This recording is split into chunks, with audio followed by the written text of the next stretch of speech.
بسم الله الرحمن الرحيم. الحمد لوليه والصلاة على نبيه وعلى آله وأصحابه المتأدبين بآدابه. أما بعد فأعوذ بالله من الشيطان الرجيم. بسم الله الرحمن الرحيم. ألم يجدك يتيما فآوى. وقال تعالى: لقد كان لكم في رسول الله أسوة حسنة. سبحان ربك رب العزة عما يصفون وسلام على المرسلين والحمد لله رب العالمين.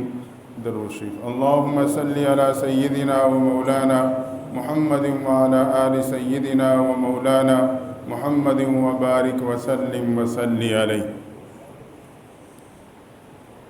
پیر طریقت رہبر شریعت حضرت مولانا قاری ادریس اجمل صاحب دامت برکاتہ العالیہ کی محبت بھری دعوت کے نتیجے میں آپ کے ساتھ ایک روحانی اور اصلاحی پروگرام میں ملاقات کی سعادت حاصل ہو رہی ہے.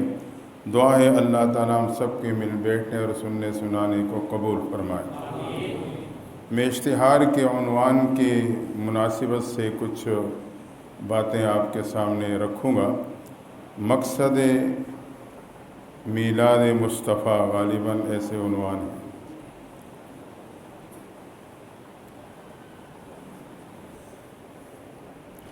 مکہ مکرمہ میں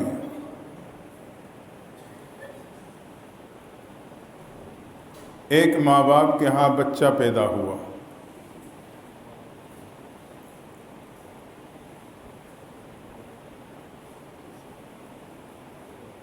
جس کے سر کے کچھ بال سفید تھے.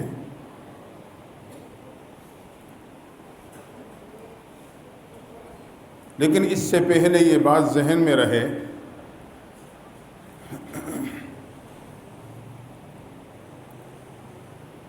کہ اللہ تعالیٰ کی سنت یہ ہے جب کسی کو بڑے انعام سے نوازنا ہوتا ہے تو پہلے اسے ضرور آزماتا ہے.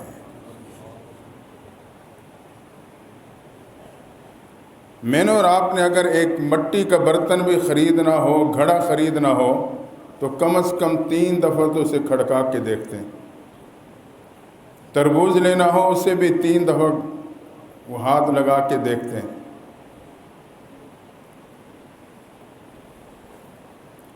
حتیٰ کہ بعد جو دوائی کا سیرپ ہوتا ہے اس کی شیشی پہ لکھا ہوتا ہے اس کو اچھی طرح ہلا کر استعمال کرنا. تو اس شیشے کو ہم پہلے اچھی طرح ہلاتے ہیں، جھنجھوڑتے ہیں. تو اللہ نے بھی جب اپنے خزانے سے کوئی اہم انعام عطا کرنا ہوتا ہے تو وہ پہلے آزماتا ہے. وَإِذِ ابْتَلَىٰ إِبْرَاهِيمَ رَبُّهُ بِكَلِمَاتٍ فَأَتَمَّهُنَّ. ابراہیم علیہ السلام کو مختلف امتحانات سے گزارا اور پھر اعلان کر دیا کہ ہم نے آپ کو انسانیت کا امام بنا دیا.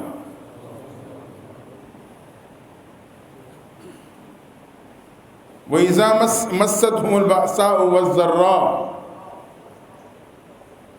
ایسے آزمائے کہ وقت کے انبیاء پکار اٹھے کہ متی نصر اللہ، اللہ کی مدد کب آئے گی. اللہ نے اعلان کر دیا الا ان نصر اللہ قریب. تو یہ سنت اللہ ہے. مختصر یہ کہ جب اللہ نے اس انعام کے دینے کا ارادہ کیا جو خالق کے خزانے میں یکتا تھا، صرف ایک تھا،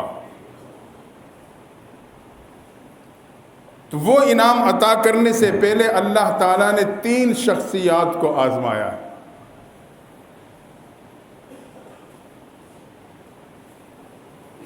سب سے پہلے تو وہی بچہ جو مکہ میں پیدا ہوا، سر کے کچھ بال سفید تھے، جس بنیاد پہ اس کا نام شیبہ رکھ دیا گیا. شیبہ.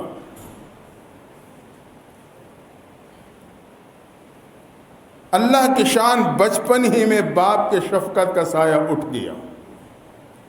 آزمائش کا آغاز.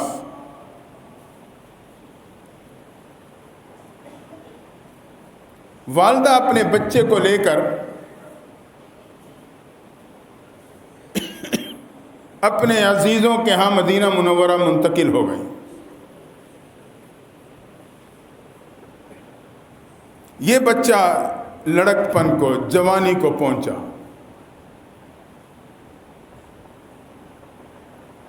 ایک دن مکہ کا ایک شخص جس کا نام حارث تھا،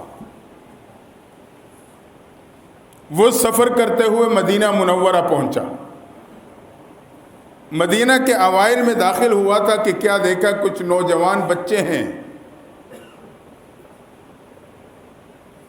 جو نیزہ بازی کھیل رہے ہیں، نشانہ لگا رہے ہیں. یہ ایک طرف کھڑا ہو کے تماشا دیکھنے لگ گیا. ایک نوجوان نے جو اپنے نشانہ لیا، کمان سے تیر پھینکا، وہ سیدھا نشانے پہ جا کے لگا. جب نشانے پہ لگا تو اس نوجوان نے جھومتے ہوئے کہا، میں مکہ کے اس خاندان کا فرد ہوں جس کا نشانہ کبھی خطا نہیں جاتا ہے. یہ انداز اس حارث کو پسند آیا. اس نے قریب کھڑے بچے سے پوچھا، یہ کون ہے؟ اس نے کہا، یہ مکہ کا رہنے والا ہے، والد کا انتقال ہو چکا ہے، والدہ اسے لے کے یہاں عزیزوں کے ہاں آ گئی ہے. جب تھوڑی بہت معلومات لی تو وہ اس بچے کو پہچان گیا اور اس کے والد کو بھی جانتا تھا. جو اس کا چچا موجود تھا مکہ میں، اسے بھی پہچانتا تھا. حارث نے ذہن میں یہ بات بٹھا لی، جب میں واپس جاؤں گا تو میں اس بچے کے چچا سے ملوں گا، اسے کہوں گا کہ اسے والدہ کی اجازت سے اپنے پاس لے آؤ اور اپنی نگرانی میں اس کی پرورش کرو. بہت ہی بڑی صلاحیتوں کا مالک ہے. خیر وہ اپنی ترتیب سے جب بھی اس کی واپسی ہوئی، مکہ مکرمہ پہنچا، اسے بات یاد تھی. بچے کے چچے سے ملا، اسے ساری صورتحال بتلائی اور اس کا ذہن بنایا. اپنے خاندان میں، اپنی نگرانی میں بچے کی پرورش کرو، بہت ہی باصلاحیت بنے گا. ایک دن چچا نے سفر کا آغاز کیا، مکہ سے مدینہ منورہ پہنچا، بچے کی والدہ سے ملا، خاندان کے بڑوں سے ملا، اپنی بات رکھی کہ عورت ذات تو گھر میں تو نگرانی کر لیتی ہے، باہر تو نہیں کر سکتی. میں چاہتا ہوں میں اپنے اس بھتیجے کی نگرانی میں خود کروں، اس کی پرورش خود کروں. مختصر یہ کہ ان کی اس کی باتیں ایسی تھی کہ والدہ اور خاندان کے بڑوں سب نے تسلیم کر لی. اب یہ وہ لمحہ آیا کہ باپ کے شفقت سے تو محروم تھا، اب ماں سے بھی اسے جدا ہونا پڑا. اجازت لے کے چچا نے اپنے سواری پہ سوار کیا اور سفر کا آغاز کیا، حتیٰ کہ مکہ مکرمہ میں داخل ہوا. دیکھنے والے نے دیکھا کہ ایک خوبصورت وجیح النظر باصلاحیت قسم کے نوجوان کو پیچھے بٹھایا ہے. وہ یہ سمجھا کہ غلام کو لے کے آیا ہے. وہ حیران ہوا کہ ایسا وجیح النظر غلام باصلاحیت لگتا ہے. تو دیکھ کے کہنے لگا، واہ عبد المطلب. چچا کا نام مطلب تھا. کہنے لگا، واہ عبد المطلب، مطلب کے غلام تیرا کیا ہی کہنا. بس یہ آواز لگنی تھی، وہ شیبہ عبد المطلب پہ معروف ہو گیا. شیبہ بچہ عبد المطلب پہ معروف ہو گیا. اس نے تو اس لہج پہ کہا، عبد غلام کو کہتے ہیں. اس نے کہا یہ مطلب جو ہے یہ کسی غلام کو لے کے آیا ہے. کہنے لگا، واہ عبد المطلب، عبد المطلب کے غلام تیرا کیا ہی کہنا. کیسا وجیح النظر باصلاحیت ہے. مختصر یہ کہ یہ شیبہ عبد المطلب کے نام پہ معروف چچا کی نگرانی میں پرورش ہوتی رہی. ایک وقت آیا اہل مکہ پانی کی قلت کی وجہ سے پریشان ہو گئے، زمین میں پانی نیچے چلا گیا، چشمے خشک ہونے لگے، مکہ اور مکہ کے اطراف میں رہنے والے لوگ بے قرار۔ اللہ کی شان، اسی ایام میں اللہ نے حضرت عبد المطلب کو، یہ وہ زمانہ تھا کہ زمزم کے چشمے کے نشانات مٹ چکے تھے، زمزم کا چشمہ بالکل نیچے دب چکا تھا، کسی کو معلوم نہ تھا کہ وہ چشمہ کہاں۔ اللہ نے ایسے ہی حالات میں عبد المطلب کو خواب میں زمزم کے چشمے کی نشاندہی فرما دی۔ عبد المطلب نے اسی نشاندہی کے مطابق اس جگہ کی کھدائی شروع کر دی۔ جو گزرتا ہے دیکھتا ہے، بھی نوجوان ہے، خواہ مخواہ کی کھدائی کر رہا ہے، کیا کر رہے ہو؟ میں زمزم کا چشمہ تلاش کروں۔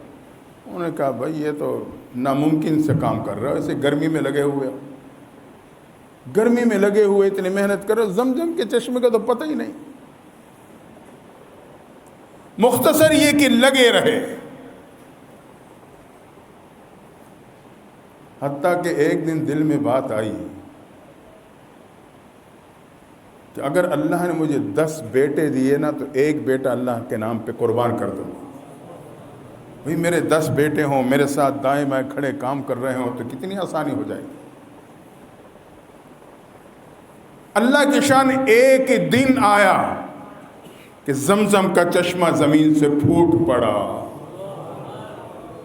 زمزم کا چشمہ پھوٹنا تھا کہ مکہ اور اطراف میں بات پھیل گئی، لوگوں کی پانی کی ضرورت آسانی سے پوری ہونے لگی۔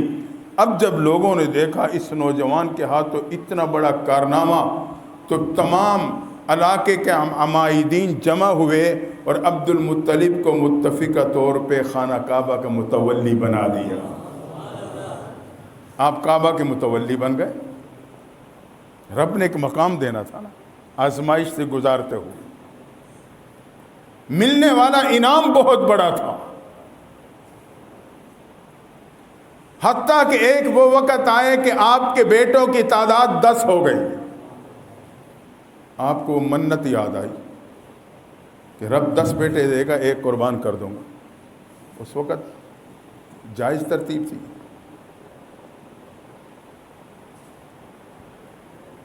ارادہ کیا اور ترتیب یہ بنائی کہ قرعہ کرتے ہیں، جس کا نام نکلا ہے اسے قربان کر دوں گا۔ اللہ کی شان، توجہ کرنا، اب دوسری شخصیت کی آزمائش کا آغاز ہو رہا ہے۔ قرعہ کیا تو قرعہ میں نام عبداللہ کا نکلا۔ جب عبداللہ کا نام نکلا تو عبداللہ کی بہنوں نے، علاقے کے عمائدین نے کہا عبد المطلب اس کو نہ قربان کرنا، یہ بہت حسین ہے، بہت وجیح النظر ہے، بڑا باصلاحیت لگتا ہے، اس کو نہ قربان کرنا۔ اب منت مانی تھی، قرعہ میں نام نکلا، فیصلے یہ ہوا ایسا کرتے ہیں، اونٹ اور عبداللہ، 10 اونٹ عبداللہ، 20 اونٹ عبداللہ، 30 اونٹ عبداللہ، جہاں جا کے اونٹوں کا قرعہ نکلے گا جتنی تعداد پہ عبداللہ کی جگہ پہ اتنی تعداد کی اونٹ قربان کر دوں گا۔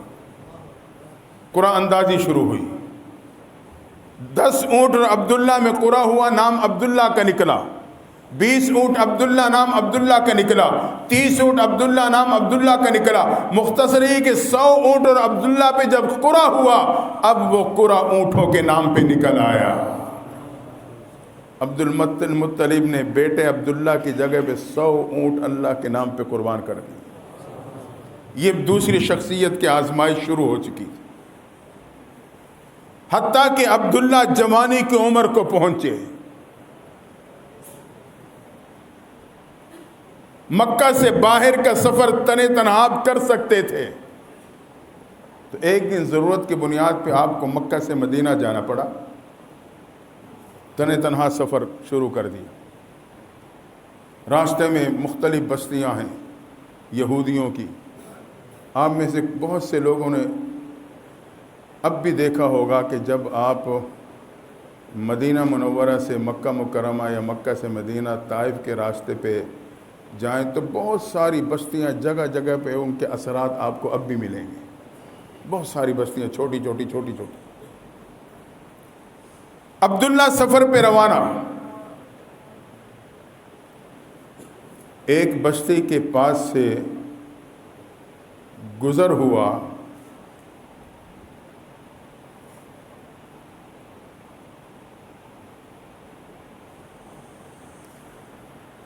ایک یہودیوں کی عورت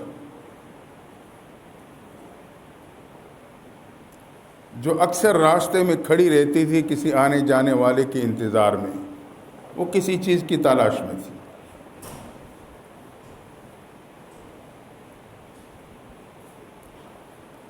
عبداللہ کا گزر ہو رہا ہے. اس خاتون نے قریب سے گزرتے ہوئے جب نوجوان کو دیکھا تو وہ جان گئی. جس چیز کی اسے تلاش تھی وہ اسے مل گئی. اس نے اس نوجوان کے پیشانی میں اس نور کو چمکتا ہوا پایا جو یہودیوں کی کتابوں میں نبی آخر الزمان کے آنے کی نشانیوں کے طور پہ موجود تھا.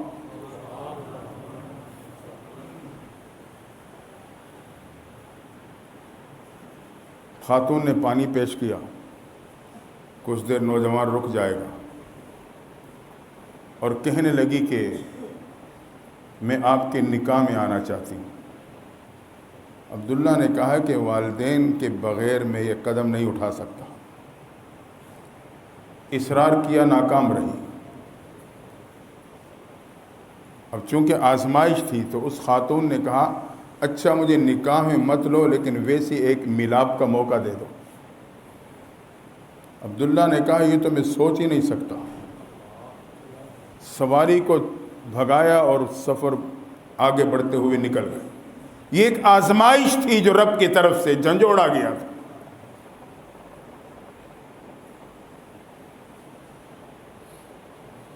حضرت عبداللہ مکہ مکرمہ پہنچے.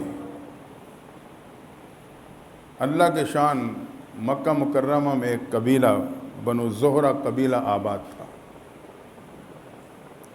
اس میں ایک نوجوان بچی تھی جس کے اخلاق اور تہذیب کے چرچے پورے قبیلے میں تھے کہ بڑی باصلاحیت اور با اخلاق با کردار بچی. رب کا کرنا ایسا ہوا اس بچی کا نام آمنہ تھا.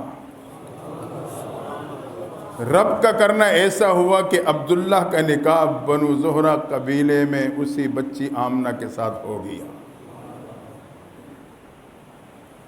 کچھ وقت مکہ میں گزارا. مدینہ میں گزارا اور پھر مکے کا ارادہ کیا تو گھر والوں کو لے کے واپس آ رہے ہیں. اسی بستی کے پاس سے گزر ہوا تو وہ خاتون اپنے معمول کے مطابق آتی تھی، کھڑی رہتی تھی، اپنی ترتیب کے ساتھ وہ انتظار میں رہی. دیکھا کہ وہی نوجوان آ رہا. قریب آئی، چہرے پہ نظر ڈالتے ہی پیچھے ہٹی.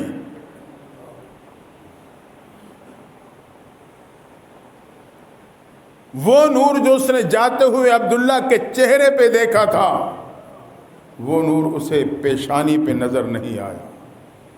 اسے کیا معلوم تھا وہ نور تو بی بی آمنہ کے پیٹ میں منتقل ہو چکا تھا. عبداللہ بی بی آمنہ کو لے کے مکہ مکرمہ پہنچے. اب تیسری شخصیت کے آزمائش کا آغاز ہونے والا ہے. انعام اتنا بڑا ہے.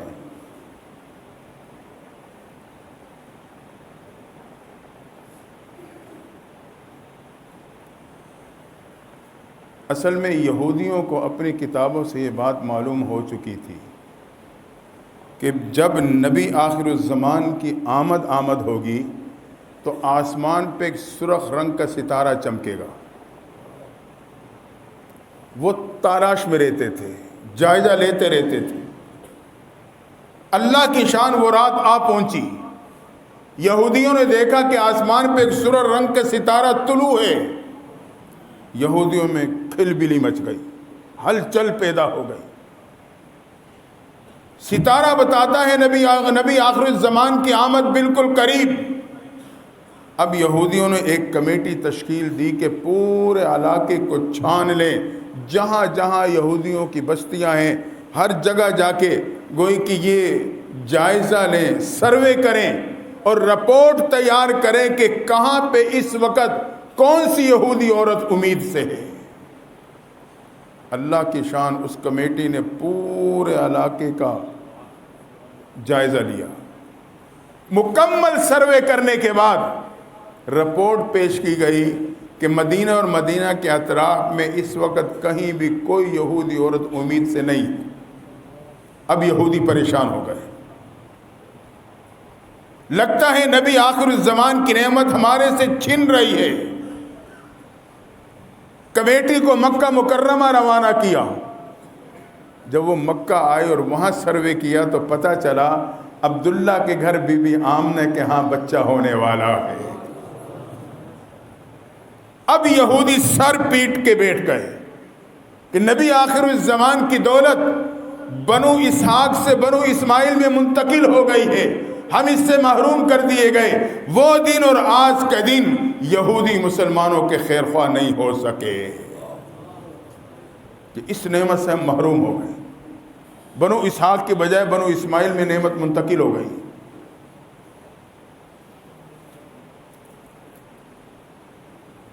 مکہ مکرمہ میں ایک دن اعلان ہوا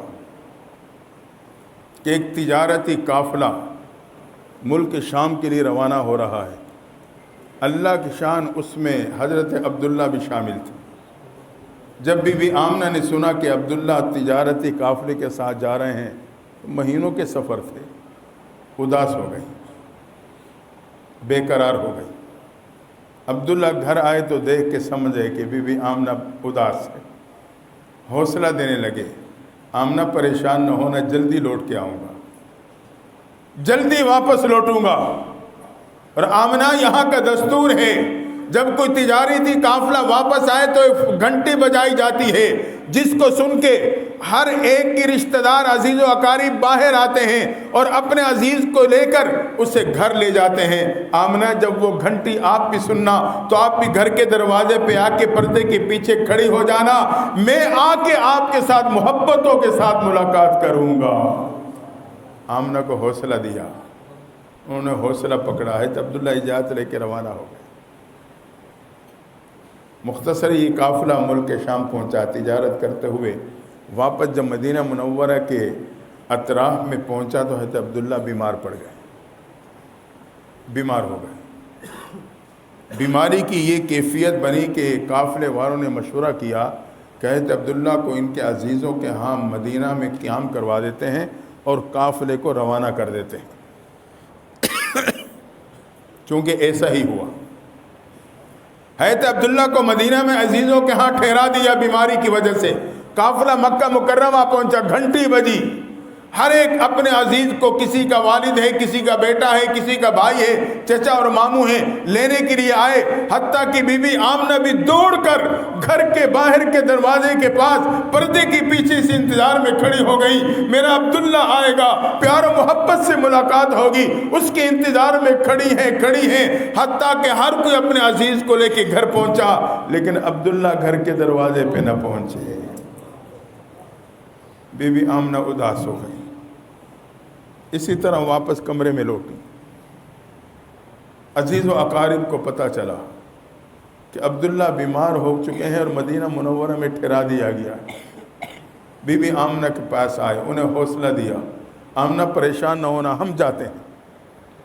اسے جانوروں کے پیدل سفر ہوا کرتے لمبے لمبے، ہم مکہ مکرمہ مدینہ منورہ جاتے ہیں اور عبداللہ کی خیر خبر لیتے ہیں۔ حضرت آمنہ کو حوصلہ دیا اور کچھ لوگ اسی ترتیب سے روانہ ہو گئے۔ ابھی وہ راستے میں تھے، اطلاع ملی حضرت عبداللہ 18 سال کی عمر میں مدینہ میں انتقال کر گئے ہیں۔ اللہ اکبر! عبداللہ کی عمر 18 تھی تو بی بی آمنہ کی کیا عمر ہو؟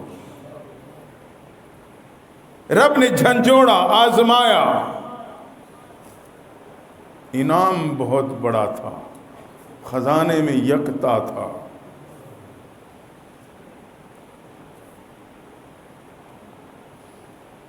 بی بی آمنہ کہتی ہیں کہ پہلے تو مجھے کوئی اندازہ نہیں تھا، لیکن عجیب عجیب حالات سامنے آ رہے تھے۔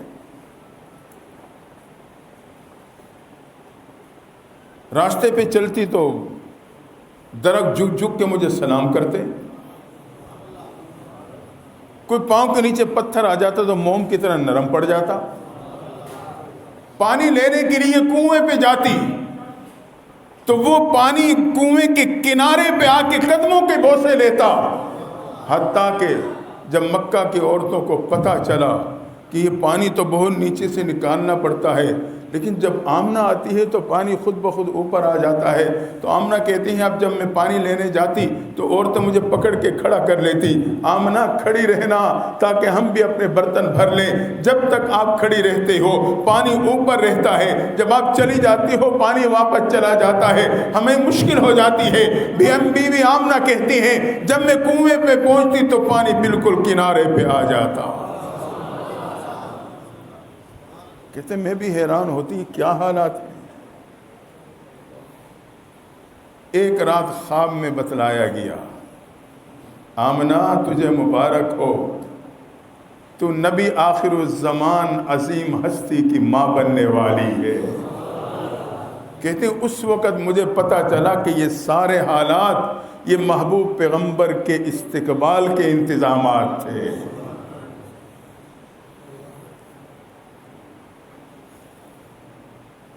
حتیٰ کہ وہ رات آ پہنچی جس کی صبح صادق کو محبوب نے دنیا میں تشریف لانا تھا۔ اب میں آپ کو محبوب کی میلاد کے مقاصد بتلاؤں گا۔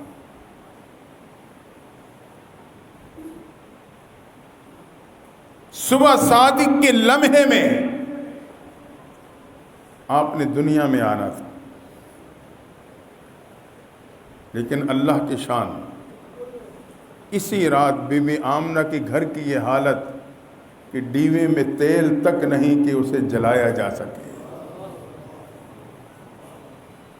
گھر میں اندھیرا ہے،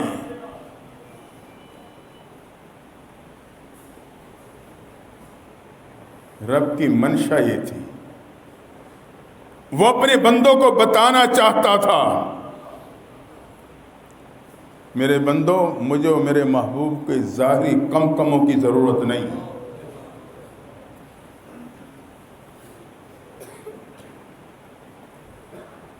اگر رب چاہتا تو اس رات کو روشن کر دیتا، نہیں کیا، حتیٰ کہ اتفاق ایسے کہ ڈیوا تک نہیں جل سکتا، بتلا دیا کہ اس روشنی کی ضرورت نہیں۔ جیسے ہی نبی تشریف لائے بی بی آمنہ کے گھر کا کونا کونا روشن ہو گیا۔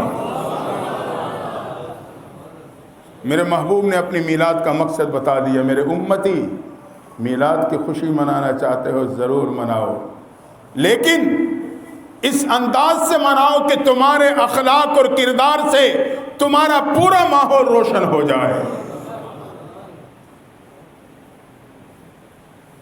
آج ہمارے آپ کی کیا حالت ہے؟ دکان دفتر اور گھر سجا لیتے ہیں، خوب روشن کر لیتے ہیں، در و دیوار روشن، اندر اندھیرے، دھوکے کے، جھوٹ کے، غیبت کے، ناپ تول میں کمی کے، ملاوٹ کے۔ معلوم نہیں دکان کی در و دیوار میں نے منور کر لی، لیکن اس کے اندر جو اندھیرے ہیں، جو میرے محبوب کی میلاد کا مقصد تھا ان اندھیروں کو ختم کرنا، وہ اسی طرح باقی ہیں۔ اصل تو وہ اندھیرے نکالنے ہیں جو دھوکے کے ہیں، غلط بیانی کے ہیں، ناپ تول میں کمی کے ہیں، ملاوٹ کے ہیں، وہ اندھیرے سارے اندر، آگے سے میں نے روشنیاں لٹکا لی۔ امت کو بتلا دیا، میلاد منانا چاہتے ہو، اس دھوکہ بازی، چوری کی روشنی، ناپ تول کی کمی، جھوٹ، غیبت، دوسرے کا حق مارنا، ان اندھیروں کو ختم کر ڈالو۔ بی بی آمنہ فرماتی ہیں کہ اس رات جب آپ تشریف لے آئے تو ستارے یوں لگتا تھا کہ بالکل قریب آ گئے. امت کو بتلا دیا میرے امتی جو میرے قریب آئے گا اللہ اسے آسمان کے ستارے بنا دے گا. اصحابی کالنجوم بأیہم اقتدیتم اہتدیتم. فرمائے میرے صحابہ جو میرے قریب ہیں یہ آسمان کے ستارے ہیں. اور بی بی آمنہ کہتی یوں لگتا تھا کہ ستارے جھک چکے ہیں. امت کو پیغام دیا اپنے میلاد مبارک کے موقع پر جو اپنی چاہتوں کو میری شریعت کے سامنے جھکا دے گا، اپنی خواہشوں کو میرے شریعت کے سامنے جھکا دے گا، اللہ تعالیٰ اسے آسمان کی تاروں کی طرح چمکا دے گا.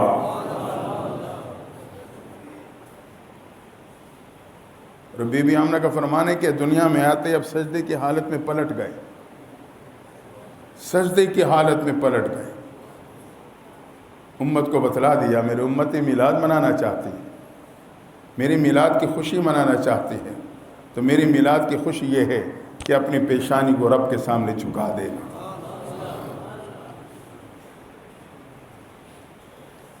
میلاد منانا ہے تو یوں مناؤ، پیشانی کو رب کے سامنے جھکا دو، کسی غیر کے سامنے مت جھکنے دینا. حدیث میں آتا ہے کہ قیامت کے دن اعلان ہوگا میرے بندو مجھے سجدہ کرو، جو سجدے میں چلا جائے گا اس کی بخشش کر دی جائے گی. لیکن اس وقت سجدہ اسی کو نصیب ہوگا جس نے اپنی پیشانی کی دنیا میں حفاظت کی ہوگی، اللہ کے سوا کسی اور کے سامنے نہیں جھکنے دیا ہوگا. تو اپنی میلاد کے موقع پہ امت کو پیغام دے دیا اللہ کے حقوق کا خیال کر کے میری میلاد کی خوشی منا لو. آج ہم رب کے حق کو ضائع کر کے خوشی مناتے ہیں.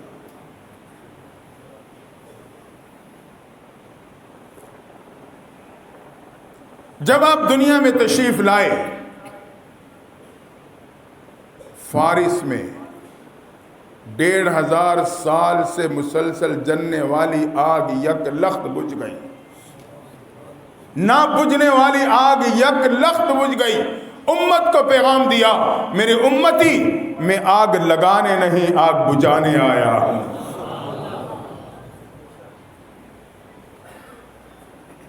میں آگ بجھانے آیا. میں نے اپنے خانے وال شہر میں ایک دفعہ دیکھا، 2-4 سال پہلے کی بات ہے، اب تو کوئی موقع نہیں بنا ایسا. نوجوان ہیں رات کے وقت شمع جلائے ہوئے لائن میں جا رہے. میں نے کہا یہ کیا ہے؟ کہنے کہ یہ محبوب کی آمد کی خوشی منا رہے ہیں. میں نے کہا انا للہ و انا الیہ راجعون.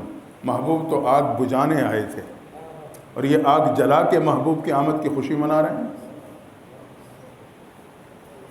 تو سنجیدگی کے ساتھ سوچیں کیا ہم پوری زندگی اسی پوائنٹ پہ کھڑے رہیں گے، میلاد چوک میں کھڑے رہیں گے بس؟ میری زندگی میں کتنی دفعہ ربیع الاول آیا اور چلا گیا. میں نے سوچا کہ میلاد کی چوک سے میرا ایک قدم بھی نوجوان کا آگے بڑھا ہے یا نہیں. میں اسی پوائنٹ پہ کھڑا ہوں. دوستو مجھے آگے بڑھنا ہوگا، اپنے نوجوان کو محبوب کے اخلاق، کردار، عادات و صفات سے آگاہ کرنا پڑے گا. محبوب کی آمد اور میلاد مبارک کے مقاصد کو بتلا کر ان کی زندگیوں کو بدلنا پڑے گا.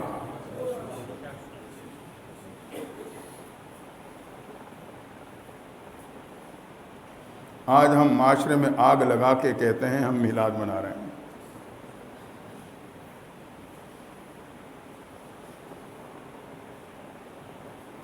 ایک وہ دن آیا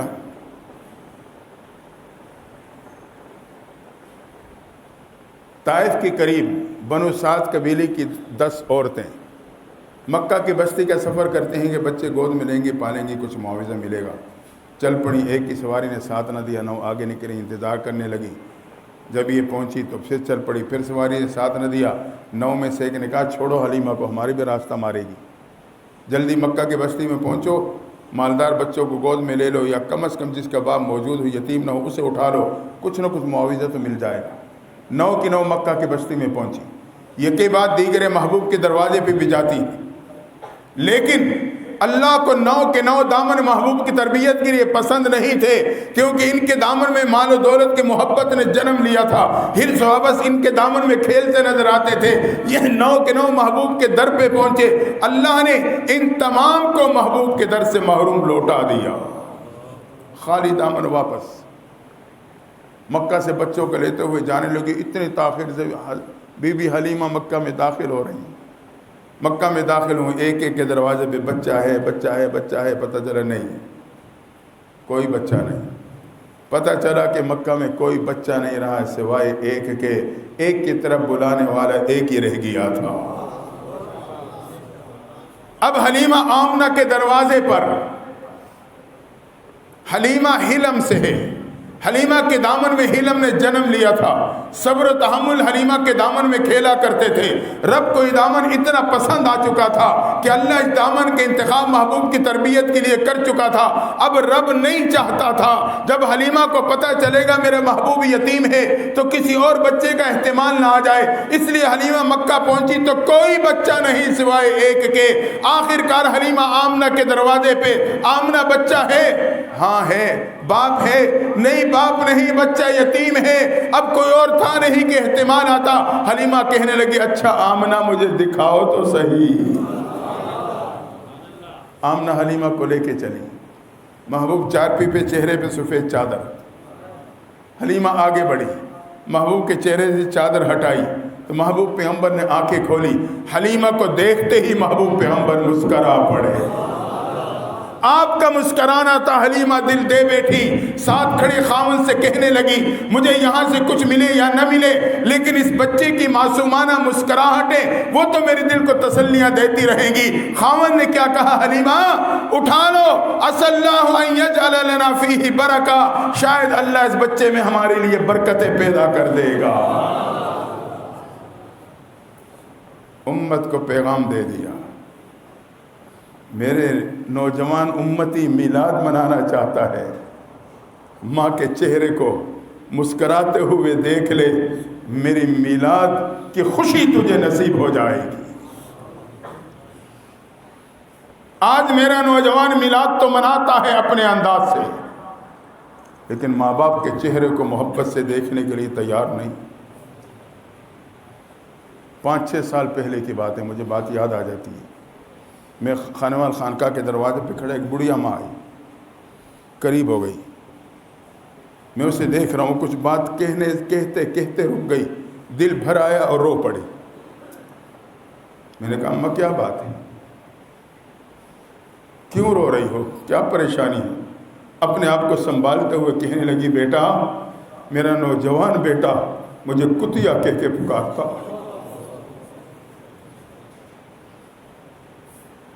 میرا نوجوان بیٹا مجھے کتیا کہہ کے پکارتا ہے۔ میں محبوب کی میلاد مناتا ہوں، ماں باپ کے ساتھ میرے نوجوان کا یہ معاملہ، خدا کی قسم روز اطہر میں محبوب کا دل تڑپ جاتا ہوگا۔ امت کو پیغام دیا میری میلاد کی خوشی منانا چاہتا ہے تو خوشی سے ماں باپ کے چہرے کو دیکھ لے۔ اس کے لیے اولاد تیار نہیں، مزاج کے خلاف کوئی بات ہو جائے، وہ ماں باپ کے چہروں کو محبت و مسکراہٹ سے دیکھ لے، سوال ہی نہیں پیدا ہوتا، نفرت سے دیکھے گا، غصے سے دیکھے گا۔ یاد رکھنا کبھی غصے کی نظر ماں باپ کے چہرے پہ نہ ڈالنا، غصے میں ہو تو نگاہوں کو دیواروں پہ ڈال دینا، ماں باپ کے چہرے پہ نہ ڈالنے دینا، ورنہ اللہ کا غضب متوجہ ہو گیا تو میرے قدم نہیں جم سکیں گے۔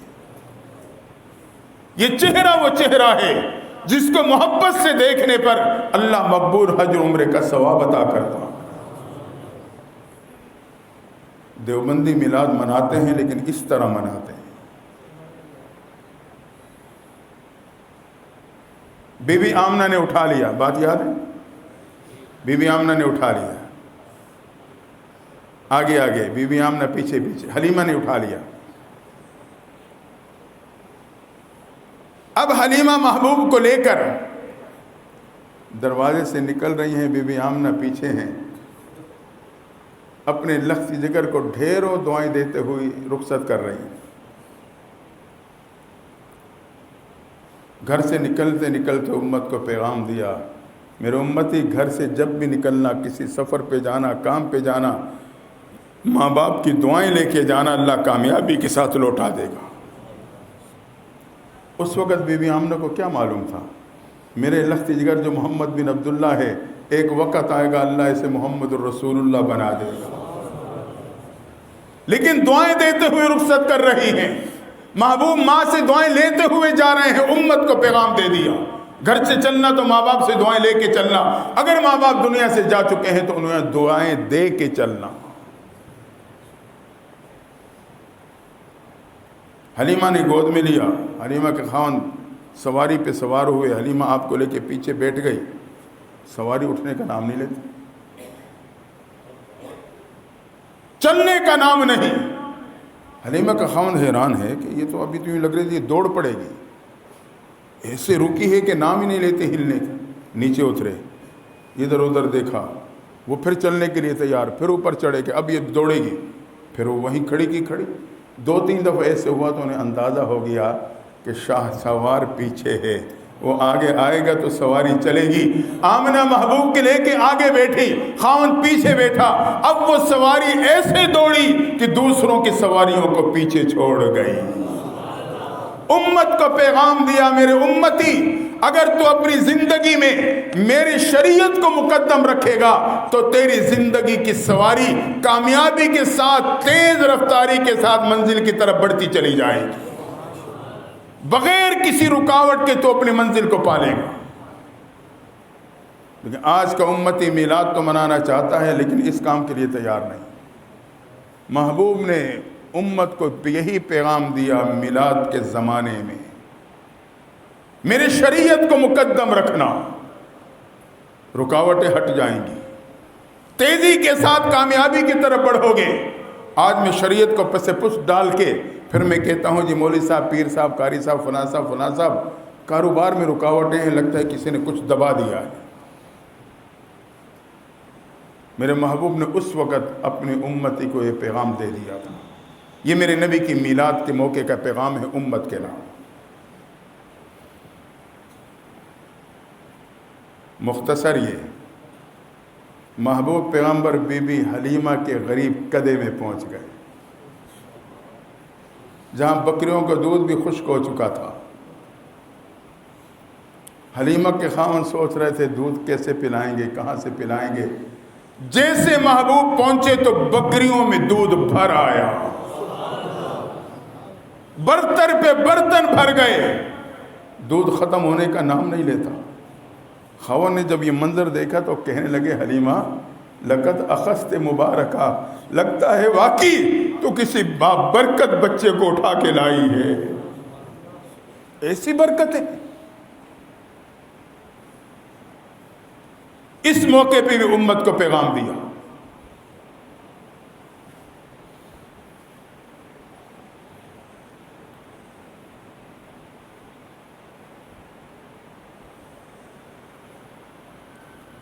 مختصر یہ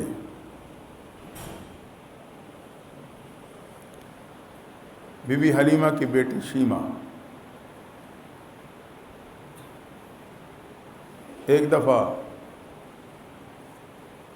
بی بی حلیمہ کا اپنا بیٹا بھی تھا، محبوب پیغمبر کو دائیں سینے سے دودھ پلاتی، بیٹے کو بائیں سے پلاتی۔ ایک دفعہ سوچا کہ اس پیارے کو بائیں سے بھی ایک دفعہ پلا دوں تاکہ دونوں طرف برکت حاصل ہو جائے۔ جب محبوب پیغمبر کو اپنے اس بچے کی سائیڈ کی طرف لٹا کے دودھ پلانے لگی، محبوب نے دودھ قبول کرنے سے انکار کر دیا، منہ میں دودھ کو قبول نہیں کیا۔ امت کو بتلا دیا میرے امتی میں بھائی کا حق دلانے آیا ہوں، کھانے نہیں آیا ہوں۔ اگر میلاد منانا چاہتا ہے، جو بھائی اور بہن کا حق دبا رکھا ہے وہ اس کے حوالے کر دے۔ میلاد منانے اور میلاد کی خوشی منانے والا آج اس کام کے لیے تیار نہیں۔ دوستو ہم سوچیں کب تک زبانی جمع خرچ میں چلتے رہیں گے؟ میلاد چوک سے آگے بڑھے ہیں۔ فرمائے میں حق دینے آیا ہوں، حق کھانے نہیں آیا۔ آج کتنے ہوں گے جو اپنے بہنوں کا وراثتی حق دبا کے بیٹھے ہیں؟ بھائیوں کے حق پہ قابض ہیں.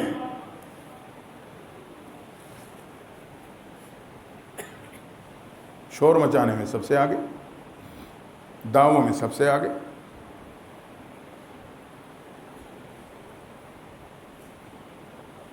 ایک دن شیما کہ بھائی محمد کو ساتھ لے گئی بکریاں چرانے کے لیے.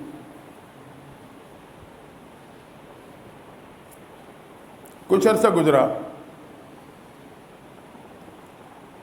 بی بی حلیمہ بھی کمزور تھی، شیما کے والد بھی بیمار ہو گئے.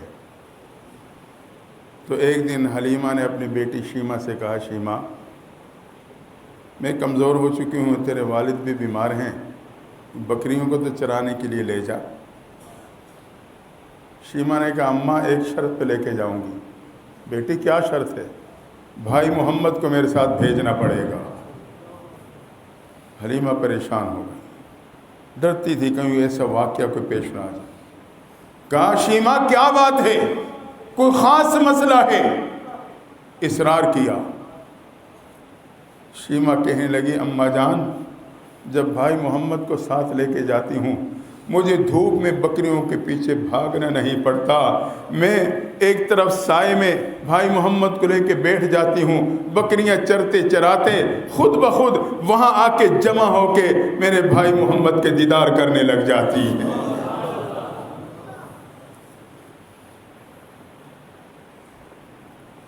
جانور بھی جانتے تھے. فرمایا، اماں مجھے دھوپ میں بھاگنا نہیں پڑتا بکریوں کو اکٹھا کرنے کے لیے، خود ہی آ جاتے. بہرحال تفصیل میں نہیں جائے، 4 سال کی عمر ہوئی، اس سے پہلے شک صدر بھی ہوا.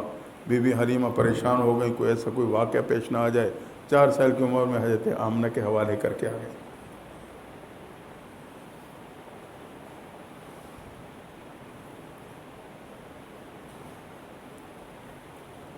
پھر وقت کے ساتھ ساتھ آپ نے امت کو پیغامات دیے. غزوہ حنین کے موقع پر بڑا مال، بڑی غنیمت ہاتھ لگی، بڑے قیدی ہاتھ لگے. مال غنیمت تقسیم. ایک بڑی عمر کی خاتون آئی، صحابہ سے ملی، ان قیدیوں میں تھی. کہنے لگی، میں بھائی محمد سے ملنا چاہتی ہوں. آپ کون ہو؟ کہ میں ان کی بہن ہوں. کہا، ان کی تو کوئی بہن نہیں تھی.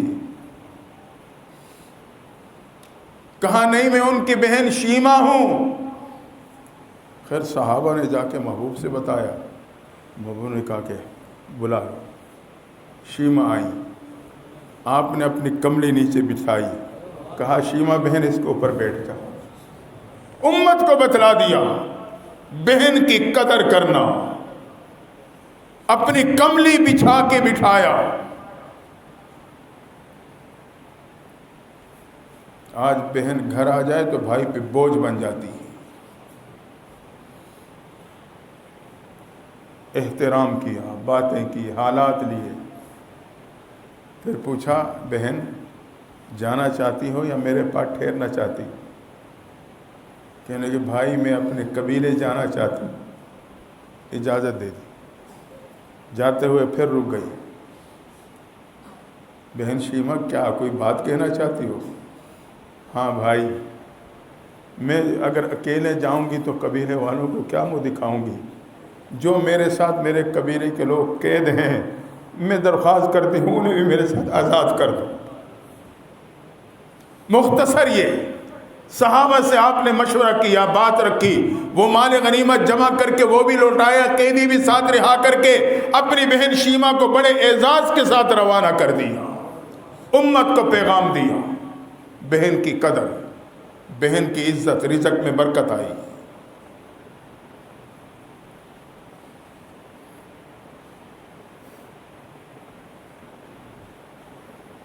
بہرحال واقعات تو پھر بہت سے واقعات ہیں. کہنے کا مقصد یہ ہے کہ میرے محبوب کے جو دنیا میں تشریف لانے کے مقاصد ہیں، جو پیغامات ہیں، اس کو ہم علماء سے سمجھیں اور اس کو اپنانے کی کوشش کریں۔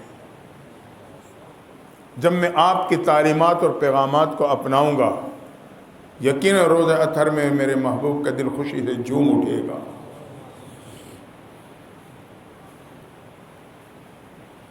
اور اللہ قیامت کے دن محبوب پیغمبر کی معیت اور شفاعت نصیب فرما دے گا۔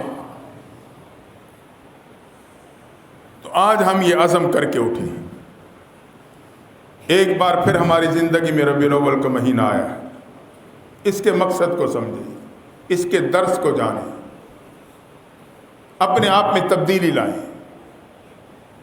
اپنی زندگی کو محبوب کے طریقوں سے سجانے کی کوشش کریں۔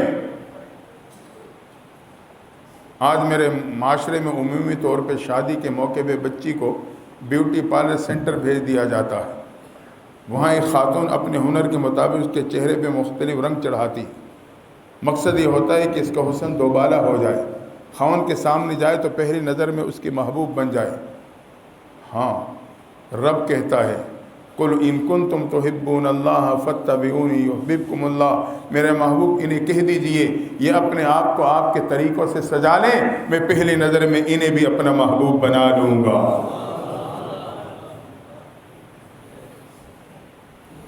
یہ مہینہ مجھے اور آپ کو پیغام دیتا ہے اپنے آپ کو محبوب کے طریقوں سے مزین کر لیں۔ روایت میں آتا ہے جب موت کا وقت قریب آ جائے، جنت کے فرشتے بھی آتے ہیں، جہنم کے بھی، اعضاء سونگتے ہیں۔ اگر تو اس کے اندر باہر اعضاء سے گناہوں کی بدبو آتی ہے تو جہنم کے فرشتے روح قبض کر لیتے ہیں۔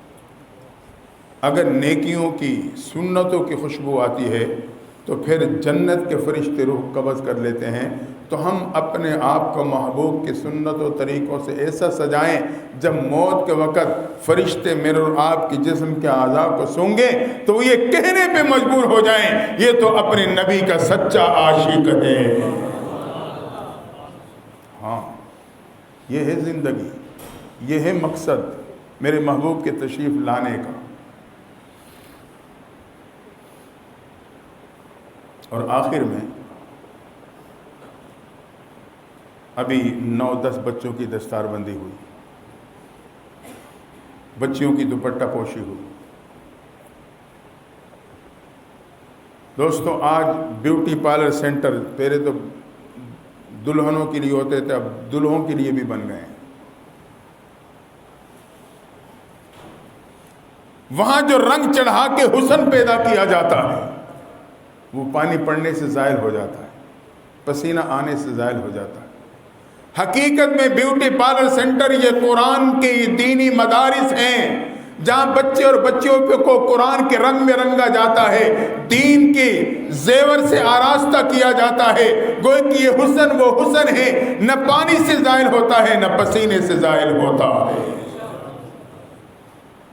حتیٰ کہ موت بھی اگر اپنا پنجہ گاڑ لے اس حسن کو جدا نہیں کر سکتی۔